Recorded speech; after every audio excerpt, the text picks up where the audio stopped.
People ask me sometimes, Earl, what's the loudest sound in the world?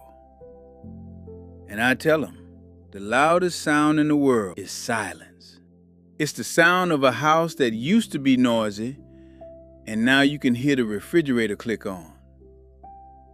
It's the sound of this phone right here when it hasn't lit up in months. No call. No, hey, Dad. No, you doing okay? Just nothing. And if you're watching this, I don't have to explain it to you. You already know that kind of quiet. You got kids too. You raised them. You changed the diapers. You fixed the bikes. You worked overtime when you didn't want to. You sat through school plays and ball games and graduation speeches, clapping like your hands weren't cramping. You gave them your youth. And now you're sitting there thinking, how did it get like this? Because I'll tell you what hurts the most. It's not that they're busy.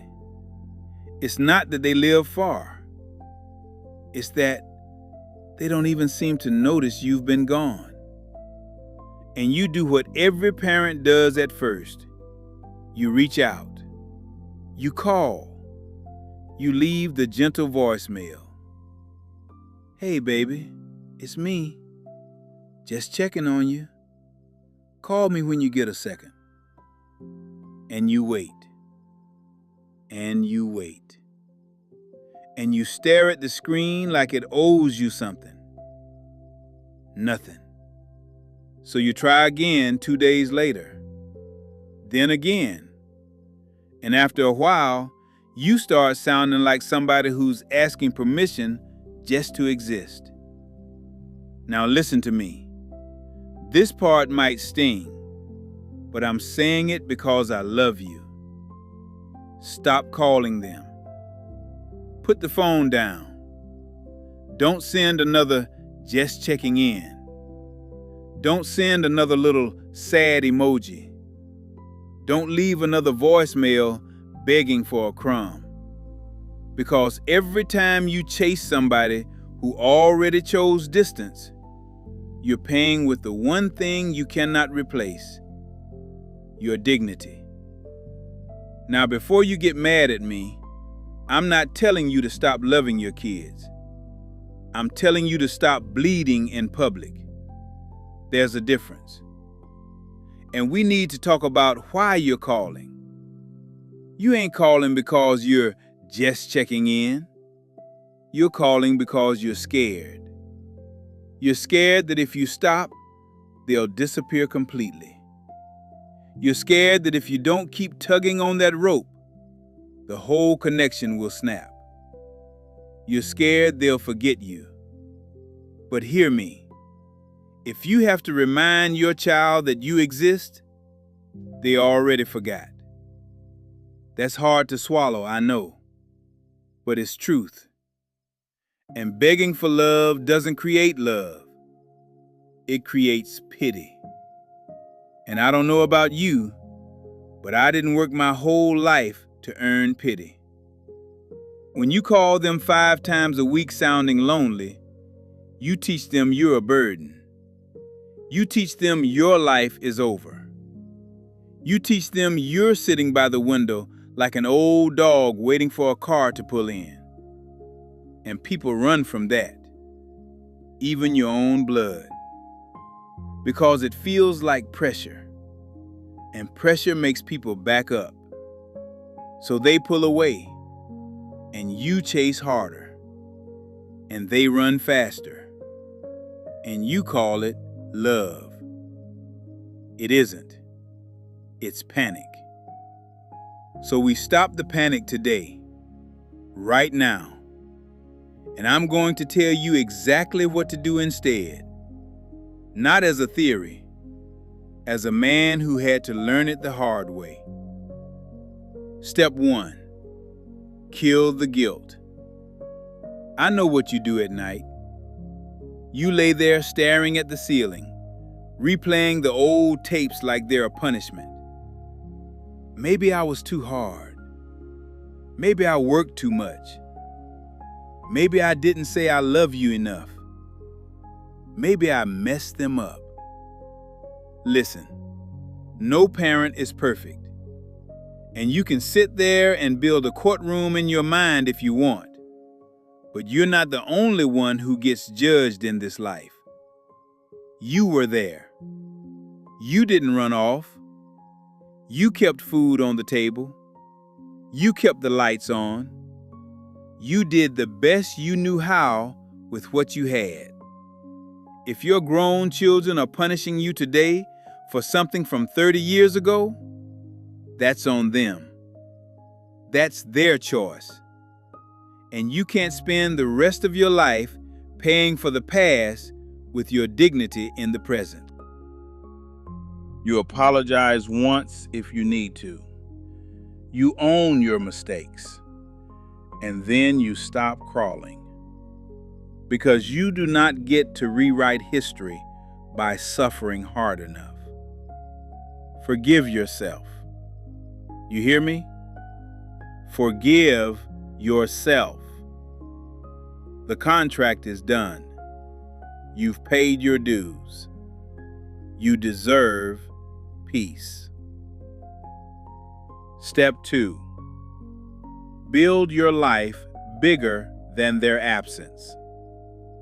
Now, this is where most folks get it wrong. They say, okay, if I stop calling, what do I do? Just sit here? No, you build something. You build a life that doesn't depend on somebody else showing up to feel real.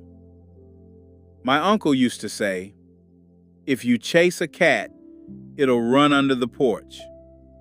But if you sit down calm with some food, it might come back on its own. Same thing with people. And I'm not talking about manipulation. I'm talking about self-respect. For a long time, I sat in my chair waiting on that phone. I became a man with one hobby, hoping. And hoping turns you into a ghost in your own house. So one day I decided, enough. I joined a little class at the community center. Not because I was trying to stay busy, because I refused to rot. I started walking in the mornings. I started cooking again, real cooking. I started sitting at the park with a few old-timers playing dominoes, laughing like boys. And something happened. I started feeling like a person again. Not a rejected parent, a person. And that's when I learned a secret. Your kids can smell need.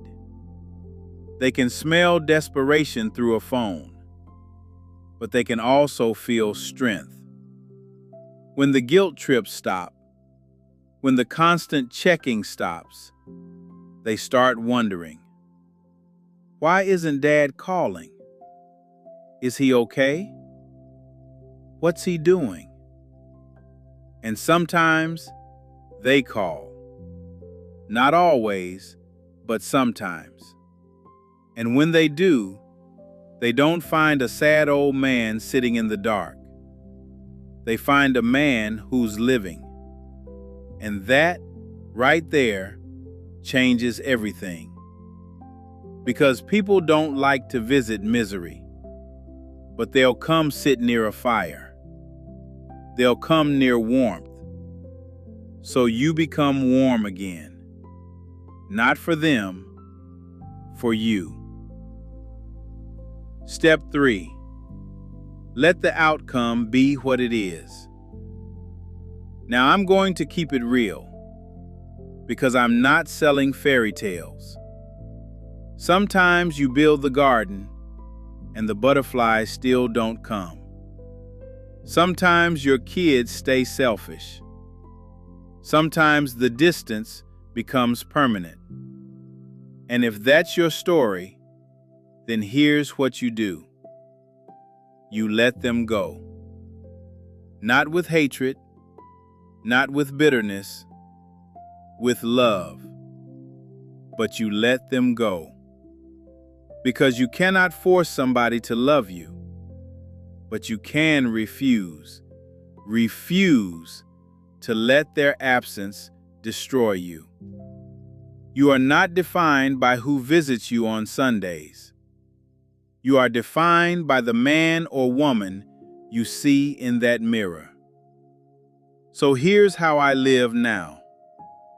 My phone may not ring for months, but I eat good food, I go outside, I talk to people who see me. I make things with my hands. I laugh. I live.